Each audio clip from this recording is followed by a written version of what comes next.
লোকসভা ভোটের আগে দেশ জুড়ে সিএএ চালু করেছে মোদী সরকার, আর এর বিরোধিতায় রণংদেহী মমতা বন্দ্যোপাধ্যায়। হাবড়া সভা থেকে তাঁর সুর সপ্তমে।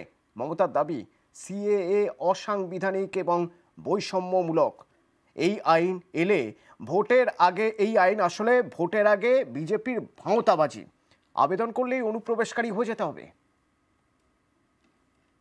ক্যামেরা মানছি না, এনআরসি মানি না, ধর্মবিদ্বেষ মানি না, বর্ণবিদ্বেষ মানি না, ভাগাভাগি মানি না।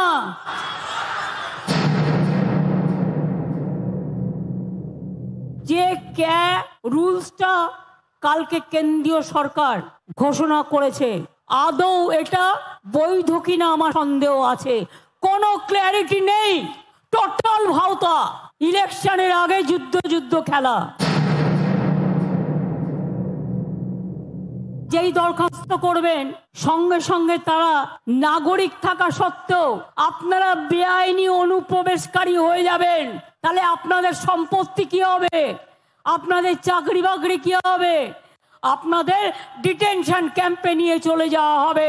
আপনাকে আগে বেআইনি হয়ে যেতে হবে, তারপরে আদৌ আপনি আইনি হবেন কিনা তার কোনো গ্যারেন্টি নেই।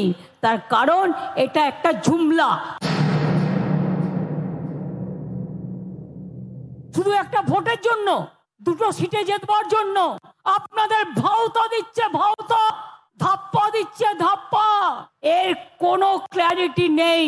এটা মানুষের উপর অত্যাচার করবার জন্য, হ্যারাস করবার জন্য, আর দুটো সিটে তিনটে সিটে ভোটে জেতবার জন্য আপনাদের ভাওতা দেয়া হচ্ছে। এই এনআরসির সাথে যুক্ত, মনে রাখবেন। এটা ভারতীয় সংবিধানের ধর্ম নিরপেক্ষতার মূলে কঠোর আঘাত করেছে। এরপরে এর সাথে এনআরসি কে যুক্ত করে দেবে। খবরদার এই পথে যাবেন না।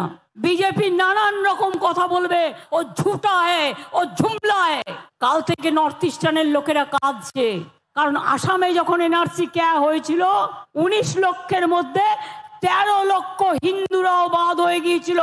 বাঙালি হিন্দুরা, মনে রাখবেন।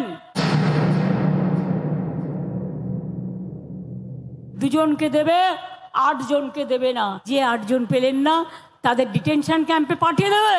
বাংলায় আমরা থাকতে কোনো ডিটেনশন ক্যাম্প করতে দেব না, কোনো এনআরসি করতে দেব না, কারো অধিকার কাটতে দেব না। এর জন্য যদি আমার জীবনও যায়, আমি জীবন দিতে তৈরি।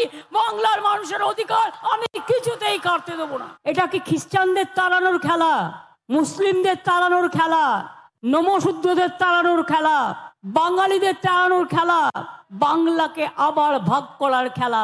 এত ভয়ানক কুৎসিত দল আমি দেখিনি। এই আইনটাকে সরিয়ে ফেলে দিন। আপনি বহাল তবিয়তে বাংলায় থাকবেন, কেউ ক্ষমতারই আপনাদের গায়ে হাত দেবে, আর হাত দিলে আমরা বুঝে নেব। যারা already schedule caste, schedule tribe, OBC, তাদের স্ট্যাটাস কি থাকবে? কোনো স্ট্যাটাস থাকবে না। সে সম্বন্ধেও কিছু বলা নেই। রাজবংশী, আপনি আপনার কাস্ট সার্টিফিকেট পাবেন তো।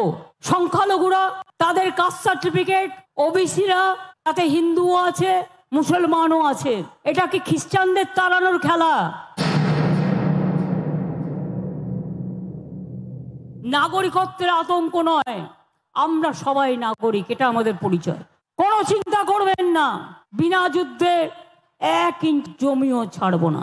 জমিদারদের উত্তর দেওয়ার জন্য আমি আপনাদের পাহারাদার।